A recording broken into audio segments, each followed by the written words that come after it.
यानंतर एक महत्त्वाची बातमी, काँग्रेसमध्ये होत असलेल्या कोंडीमुळे आमदार नितीन राऊत नाराज असल्याची माहिती मिळतेय। समर्थकांना स्वीकृत नगरसेवक म्हणून संधी न दिल्यानं नितीन राऊत राजीनामा देण्याच्या तयारीत आहेत। चिरंजीव कुणाल राऊत यांना शहराध्यक्ष करण्यासाठी नितीन राऊत आग्रही आहेत, मात्र कुणाल राऊत यांना संधी दिली जात नाहीये आणि त्यामुळे स्वीकृत नगरसेवक म्हणून एका समर्थकाला संधी देऊ असं आश्वासन नितीन राऊत यांना दिलं होतं। मात्र विकास ठाकरे यांनी दोन्ही जागी आपलेच लोक दिल्यानं नितीन राऊत नाराज आहेत। नाराजीवरून पक्षाचा राजीनामा देणार असल्याची ही जोरदार चर्चा रंगली आहे।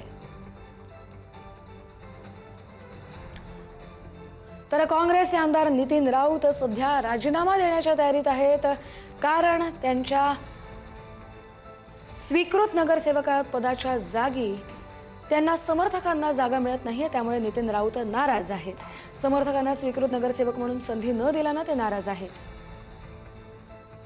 अधिक अपडेट घेऊया आपले प्रतिनिधी जितेंद्र शिंगाडे यांच्याकडून। जितेंद्र, कस्तुरी, काँग्रेसमध्ये पुन्हा एकदा ठाकरे विरुद्ध नितीन राऊत गट असा वाद पाहायला मिळतो की काय, अशी आता चर्चा सुरू झालेली आहे। कारण त्यालाही तशी दोन कारणे आहेत। एक म्हणजे स्वीकृत सदस्यता आणि दुसरं नागपूर शहराध्यक्ष पदावरून। नागपूर शहराध्यक्ष पदावर ठाकरे गटाचाच उमेदवार असावा किंवा तो शहराध्यक्ष असावा अशी ठाकरे गटाची मागणी आहे, तर त्याऐवजी दलित चेहरा द्यावा अशी मागणी जी आहे ती नितीन राऊत गटाची आहे। दुसरं स्वीकृत सदस्यांची निवडपैकी आहे। काल स्वीकृत सदस्यांच्या घोषणा करण्यात आलेली होती आणि काँग्रेसकडून 2 स्वीकृत सदस्य हे निवडले जाणार आहेत। त्या दोन्ही स्वीकृत सदस्यांच्या नाव हे जे आहेत ते ठाकरे गटाची आहे आणि महत्वाची म्हणजे विकास ठाकरे यांचे चिरंजीव आहेत केतन ठाकरे यांचं नाव त्याच्यासाठी देण्यात आलेलं, त्याचबरोबर अतुल कोटेचा यांचंही नाव पुढे करण्यात आलेलं आहे। 2 पैकी 1 स्वीकृत सदस्य हा ठाकरे गटाचा असावा आणि 1 स्वीकृत सदस्य हा राऊत गटाचा असावा असं प्रदेश अध्यक्षांनी सांगितल्यावरही